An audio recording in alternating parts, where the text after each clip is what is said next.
रंजीता, आप अपनी बात मुकम्मल कर लें।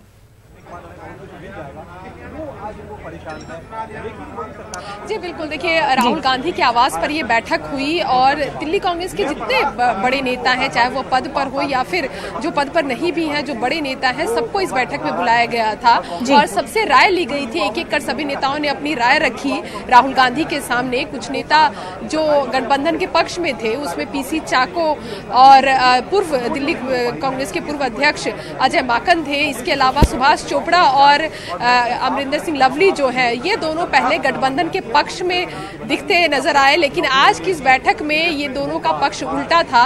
ये दोनों नेता गठबंधन के पक्ष में नजर आए, ना कि गठबंधन ना करने के। इसके अलावा शीला दीक्षित अपने स्टैंड पर थी। शीला दीक्षित के अलावा जो कार्यकारी अध्यक्ष है राजेश नीलोटिया और तमाम जो नेता हैं, वो लगातार ये कहते नजर आए कि गठबंधन नहीं होना चाहिए आपके साथ दिल्ली में कांग्रेस का, क्योंकि कहीं ना कहीं उनकी जो दलील थी वो ये कि आने वाले समय में जब विधानसभा चुनाव होगा तो आप और कांग्रेस आमने सामने होगी और ऐसे में जनता को ये समझाना कि लोकसभा चुनाव में हम साथ थे और विधानसभा चुनाव में हम एक दूसरे के सामने खड़े हैं, ये कहना और ये परसेप्शन बनाना कांग्रेस के लिए मुश्किल होगा। वहीं दूसरी तरफ पीसी चाको ने इन दिनों जो सर्वे किए गए थे, गठबंधन हो या ना हो, या फिर जो आम जनता की राय ली गई थी, कॉल किया गया था, वो रिपोर्ट राहुल गांधी के सामने रखी और उसकी दलील पर उन्होंने कहा कि गठबंधन होना चाहिए।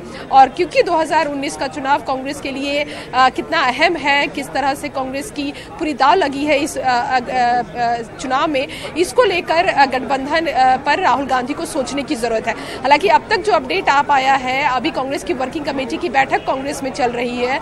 इसके बाद राहुल गांधी ये फैसला लेंगे कि दिल्ली में आपके साथ कांग्रेस का गठबंधन हो या नहीं हो। वहीं दूसरी तरफ राहुल गांधी के यहाँ बैठक खत्म होने के बाद दिल्ली प्रदेश कांग्रेस ने सभी डीसीसी जो नेता है, जो जिला अध्यक्ष है, डिस्ट्रिक्ट अध्यक्ष है, उनकी एक आपात बैठक बुलाई है और उनसे बातचीत कर रहे हैं। ये कोशिश की जा रही है कि किस तरह से प्रदेश जो है वो अपनी तरफ से एक दबाव बनाया जा सके कांग्रेस अध्यक्ष राहुल गांधी पर कि किस तरह से दिल्ली में कांग्रेस गठबंधन ना करे आम आदमी पार्टी के साथ, क्योंकि ये कांग्रेस के लिए आने वाले समय में एक राजनीतिक आत्महत्या से कम नहीं होगा।